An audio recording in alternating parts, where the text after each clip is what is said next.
Oh, hey, it's Tabasco, the unsophisticated biker. This email behind me has drawn a lot of attention. It was debuted on the Shawn Ryan podcast, and it was supposedly sent to a special ops guy from a person looking like they kind of want to be a whistleblower about the drones and such, but this turned out to be the person that allegedly blew up the Cybertruck in front of the Trump building in Vegas. I know there's a lot of different stories and speculation on that. When this was debuted, there were some people calling out some questions about this email. And, I'm not just an egregious biker. I'm also 30 years IT PMO program manager, and I know a thing or two about a thing or two. So if you are interested in knowing why I think this is fake, let me show you. So after the podcast, a few people had called out that they thought there was something wrong with this email. And because they had seen the red line underneath some misspelled words, which when you receive an email, it's already been edited, so it's received as a closed document, and it shouldn't be showing these things. There was also a cursor on the screen. That's simply because it's in a forwarded condition. So in other words, the guy was showing it on the Shawn Ryan podcast, had hit forward as if to forward it to a new recipient. When you do that, that opens the document so it can be edited. So that's not the problem. There's a couple problems I have with this email. One just being the content that he says he's been followed for over a week, likely from Homeland or FBI. They're looking to make a move on him and are unlikely going to let him cross into Mexico, which I guess where he was headed. But he also says, I've been trying to maintain a very visible profile and have kept my phone, and they are definitely digitally tracking me. Well, if you knew they were digitally tracking you, then why would you keep your phone? Why would you just go get a burner or something? If this guy is military intelligence, it's an oxymoron if I've ever heard one. But even more than that, if you notice, he sent the email using Proton Mail, which is great because it is probably one of the most secure open emails that anybody can use. It's encrypted end to end. So it's unlikely that anyone would intercept the email and then be able to decrypt it to read the content. So that's great if you're sending it from a mail server to mail server.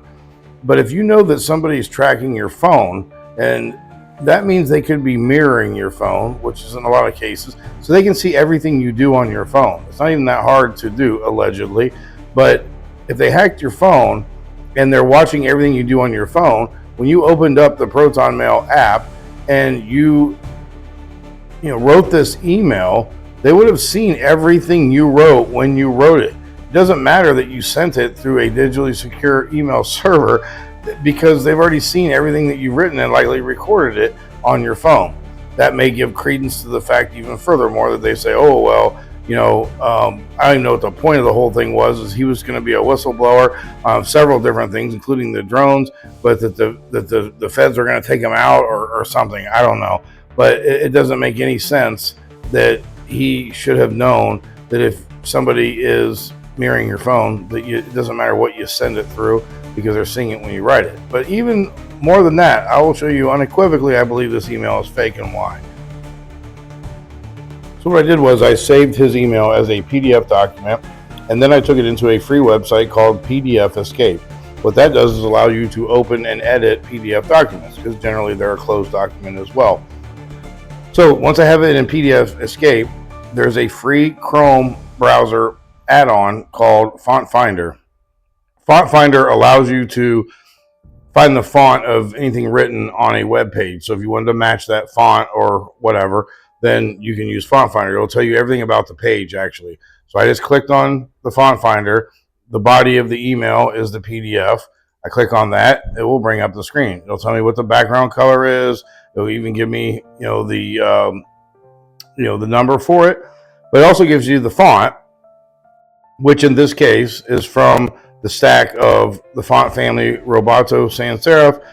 The font being rendered on the page is 100% Roboto and size 14 pixel. So why does that matter? I'll show you why it matters. So I too have a Proton Mail account, but for the sake of this video, I created a new email.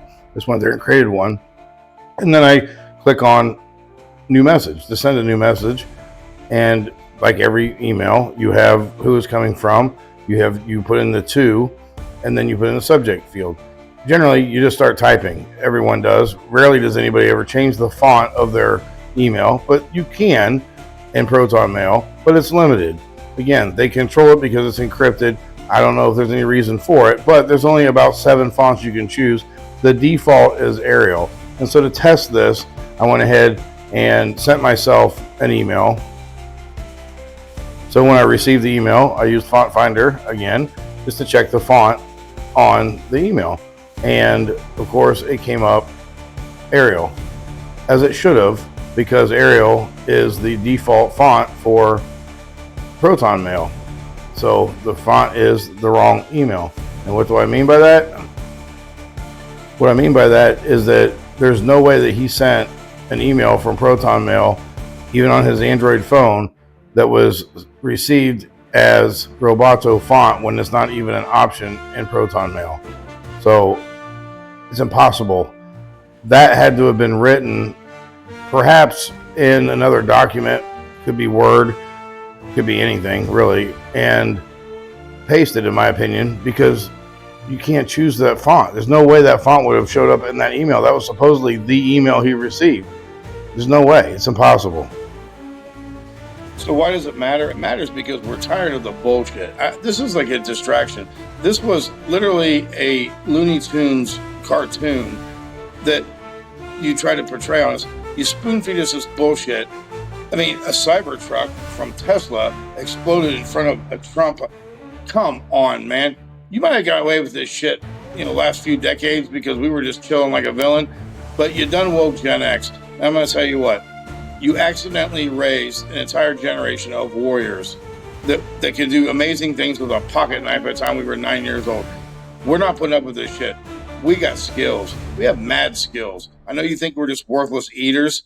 I'm going to tell you what. I think you underestimate us because we have a broad spectrum of things covered, way beyond what any normal generation would. And what I'm going to tell you is that you're not getting it by us. You're not getting anything on us, giving it to us, getting over on us. If you're reading it out of a book, you better check the fucking author because 9 times out of 10, I'm going to guarantee you, he or she is a Gen X. And we wrote the book on this shit. So keep playing your games. Do what you want. We're going to tear them apart every time. Why don't you spend more effort helping out people in North Carolina that are freezing and starving to death than fucking around with dumb shit like blowing up fireworks and Tesla truck in front of a Trump Plaza. I swear to God, you couldn't get any more fucking Looney Tunes than our government. Keep it real.